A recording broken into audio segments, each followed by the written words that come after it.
তো বন্ধুরা, আজকের হেল্প ল্যাবে আমরা কথা বলবো যে একজিমা অর্থাৎ আপনার যদি ফাঙ্গাল ইনফেকশন হয় কোথাও আপনার স্কিনে, সেটা হতে পারে যে বহুলভাবে আমরা এখন আমাদের পেশেন্টদের কাছে যে সমস্যাটা পাচ্ছি সেটা হচ্ছে কুকচি অর্থাৎ দুই রানের মাঝখানে বগলে অথবা ঘাড়ে এবং ইভেনই পিঠেও এই ধরনের প্রবলেম হচ্ছে।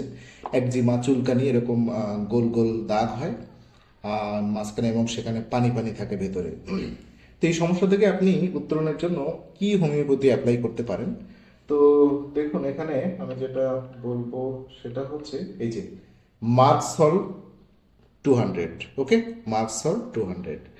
তো আপনি মার্কসল 200, এটা হচ্ছে মূলত শরীরের, এটা কি করে, এটা অনেক ধরনের হেল্প করে আপনাকে। আপনার ত্বক, স্নায়ু এবং মানসিক সমস্যার জন্য খুবই কার্যকরী একটা ওষুধ।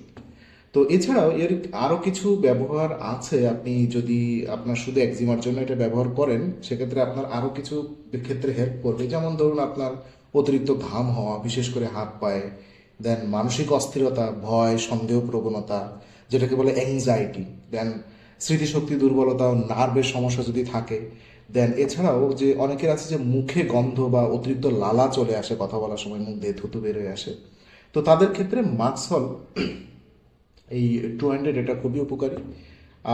এটার ব্যবহার বিধি যদি আমি বলি, তো আপনি হচ্ছে 2 ফোঁটা করে খাবেন সপ্তাহে একদিন। সপ্তাহে একদিন 2 ফোঁটা খাবেন এবং সেটা অবশ্যই খালি পেটে। আপনি কি করবেন, একটা গ্লাস, যেটাকে বলা হয় যে চায়ের কাপ, চায়ের কাপে হাফ কাপ পরিমাণ পানি নেবেন, নেওয়ার পরে সেখানে 2 ফোঁটা মার্সল দিবেন, দেওয়ার পরে এটা আপনি গ্রহণ করবেন সপ্তাহে মাত্র একদিন। এবং বিশেষভাবে আপনাকে মনে রাখবেন, এটা কিন্তু দীর্ঘদিন খাওয়া যাবে না। এটা আপনি মোটামুটি 3 মাস খেতে পারবেন একটানা, তারপরে আপনি এটা বাদ দিয়ে দেবেন। এবং এই ওষুধ খাওয়াকালীন সময় আপনি যে জিনিসগুলো খাবেন না, কাঁচা পেঁয়াজ, অ্যালার্জি জাতীয় বিভিন্ন চিংড়ি মাছ, কাঁকড়া, খাসির মাংস, গরুর মাংস, এই জিনিসগুলো আপনি খেতে পারবেন না। আর অতিরিক্ত তৈলাক্ত খাবারও খেতে পারবেন না।